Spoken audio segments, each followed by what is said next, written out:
Akira is a work heavily influenced by Nietzsche's ideas about the situation in post-war Japan. For example, the idea God is dead, superhuman, or nihilism are frequently shown in Akira. This essay explores how Akira expresses Nietzsche's ideas.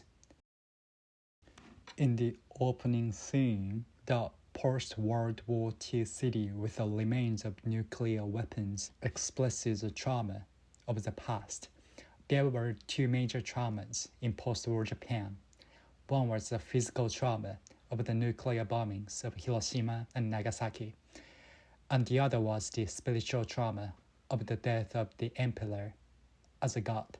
As a center of Shinto, the Japanese religious ideology Hirohito functioned as the main spiritual leader of the Japanese people during the war. Photographs of the emperor, known as Goshin-ei, were distributed to schools and were worshipped by students, as if the emperor has been a god.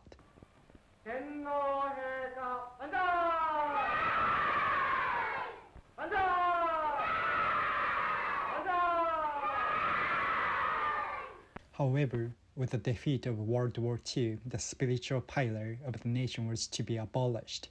In 1946, Hirohito issued a Declaration of Humanity and renounced his role as a god. God is dead.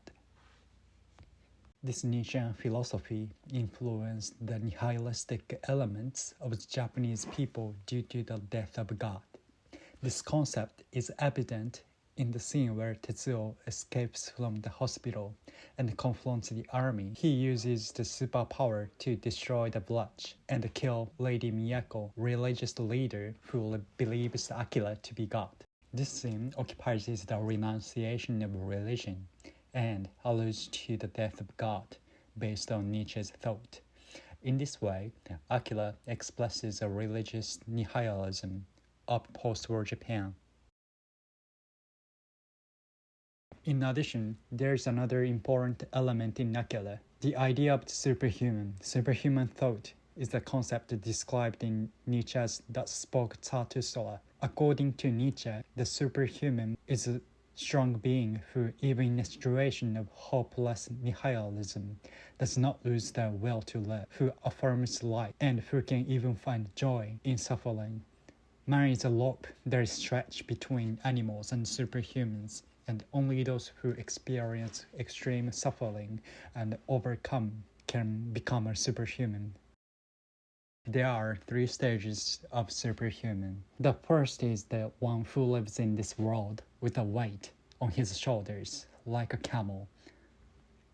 The second is a lion with a strong body and spirit. And the third is a baby who nurtures an unlimited imagination. In Akira, Tetsuo embodies these 3 stages. In the camel stage, Tetsuo acts according to the orders of his boss, Kaneda, without any autonomy. Tetsuo is in the lion stage, where he grooms his superhuman strength through human experimentation and shows defiance against Kaneda.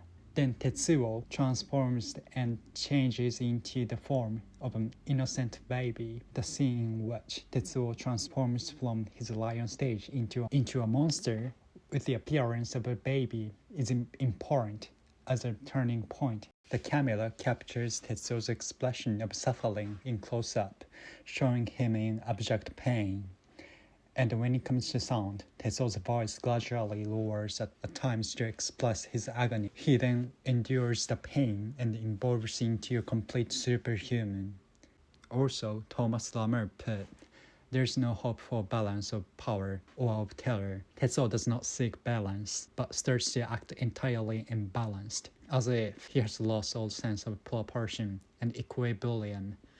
Horizon of humanisms, even its least residual, disappears as Tetsuo imagines himself as superhuman. In this way, Akira is strongly influenced by Nietzsche and expresses the trauma and nihilism of post-war Japan.